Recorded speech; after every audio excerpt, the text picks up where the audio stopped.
ഏഷ്യയിലെ ഏറ്റവും വലിയ രണ്ടാമത്തെ സുവോളജിക്കൽ പാർക്ക് പുത്തൂരിൽ ഈ മാസം 28-ന് വൈകിട്ട് 4-ന് മുഖ്യമന്ത്രി പിണറായി വിജയൻ ഉദ്ഘാടനം ചെയ്യുമെന്ന് zoological park special officer KJ Varghese വാർത്താ സമ്മേളനത്തിൽ അറിയിച്ചു. ഇതോടെ തൃശൂർ മൃഗശാലയുടെ പ്രവർത്തനം പൂർണ്ണമായും അവസാനിപ്പിക്കും.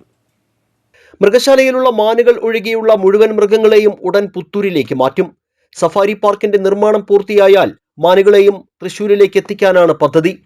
വിദേശ രാജ്യങ്ങളിൽ നിന്നും തമിഴ്നാട്, കർണാടക എന്നീ സംസ്ഥാനങ്ങളിൽ നിന്നുമെല്ലാം മൃഗങ്ങളും മറ്റ് ജീവജാലങ്ങളും പുത്തൂരിലെത്തിക്കുന്ന നടപടികൾ ഉടൻ നടക്കും. തുടർന്ന് സുവോളജിക്കൽ പാർക്കിലേക്ക് പുതിയ മൃഗങ്ങളെയും പക്ഷികളെയും ഉരഗങ്ങളെയും എത്തിക്കാനാകും. ഹോളോഗ്രാം സൂ, പെറ്റിംഗ് സൂ എന്നിവയെല്ലാം സഫാരി പാർക്കിനൊപ്പം ആരംഭിക്കും. തൃശൂരിലെ മൃഗശാല അടയ്ക്കുന്നതോടെ ഇവിടുത്തെ സ്ഥിരം ജീവനക്കാരെ സുവോളജിക്കൽ പാർക്കിലേക്ക് മാറ്റി നിയമിക്കും. സാധാരണ മൃഗശാലകളിൽ നിന്നും വ്യത്യസ്തമായി പ്രത്യേകം ആവാസ വ്യവസ്ഥകൾ ഒരുക്കിയാണ് സുവോളജിക്കൽ പാർക്ക് സജ്ജമാക്കുന്നത്. Zoological park chief executive officer Adalarasan, zoological park director BN Nagarajan, ജില്ലാ പഞ്ചായത്ത് അംഗം KB സജു, പുത്തൂർ പഞ്ചായത്ത് പ്രസിഡന്റ് മിനി ഉണ്ണികൃഷ്ണൻ എന്നിവർ വാർത്താ സമ്മേളനത്തിൽ പങ്കെടുത്തു.